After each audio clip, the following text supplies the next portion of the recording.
Hello, welcome to St. Louis, the Rome of the West. I'm Father Chris Martin. And I'm Sister Consolata. And this is RSVP, our show about responding to God's call, to the vocational call that we all have in our lives. Sister, what are some of the reasons why we decided that this would be a good program to do?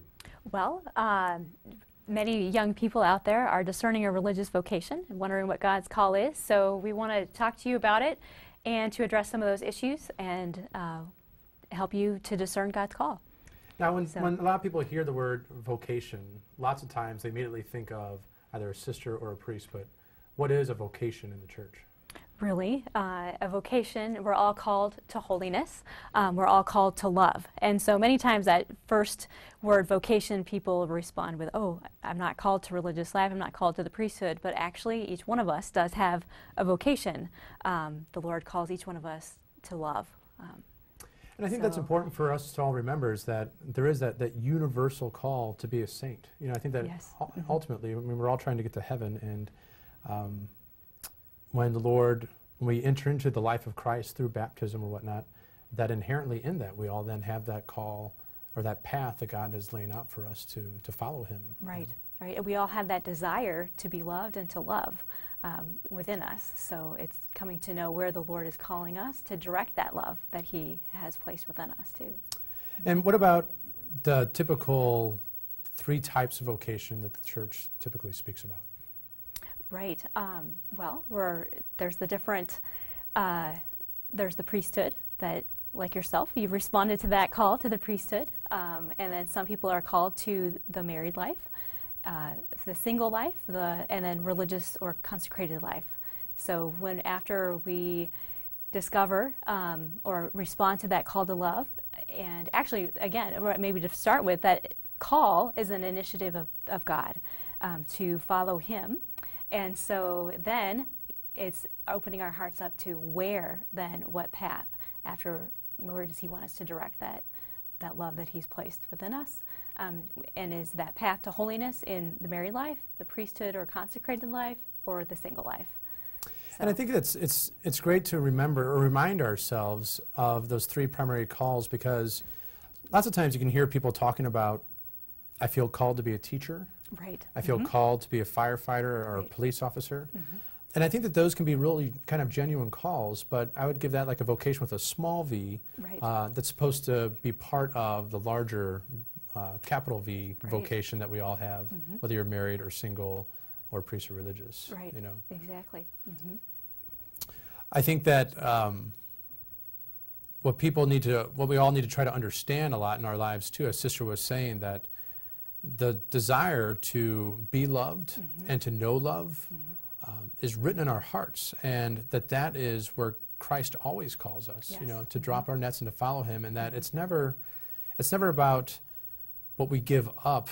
I mean, lots of times we think about that in our own lives, but it's more often about what He's giving us, you know, in exchange, and helping us to know who God is, and then who we are and who we're destined to be. Right, because as He's calling us, we're becoming more of who He's made us to be.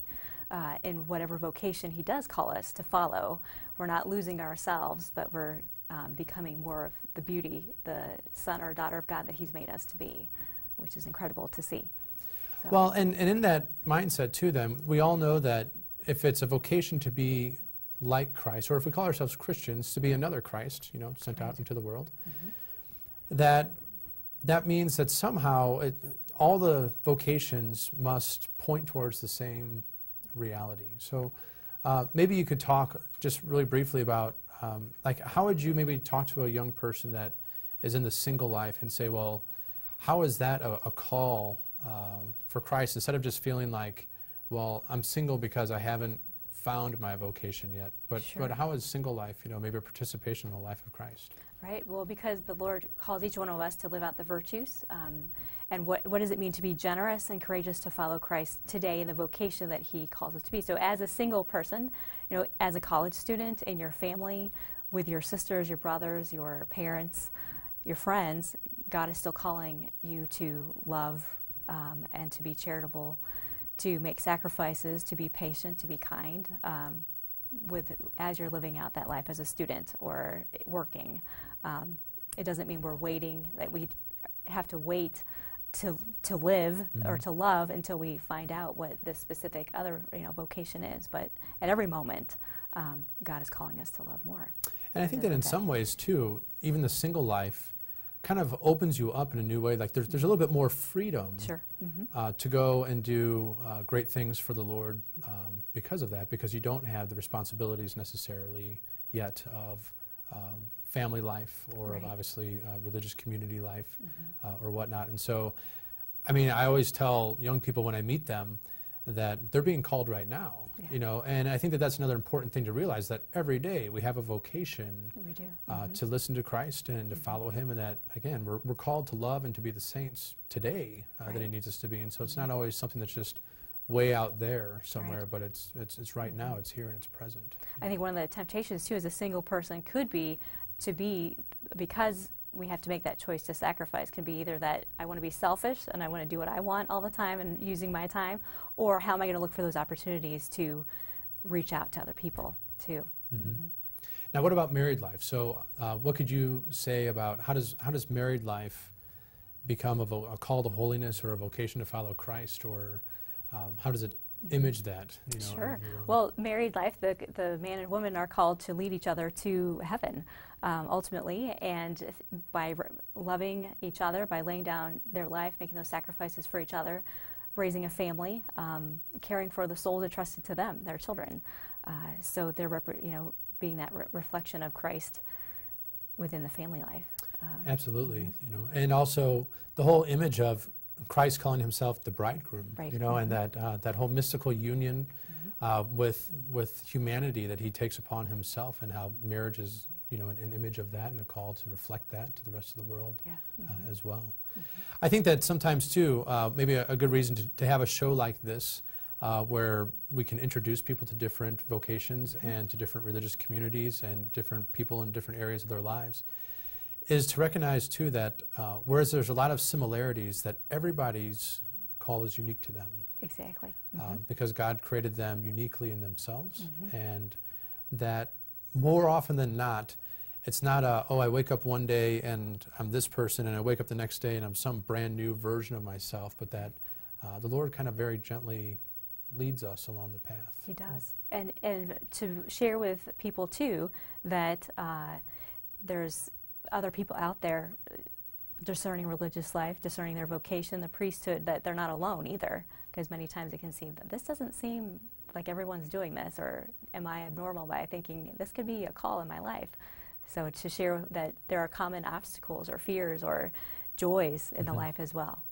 Now, and I heard you use the word discernment. So for somebody that's just never even heard that word, so what does that mean? Like to discern? To discern, to reflect on, to know what, to take that time really to say, Lord, what do you want?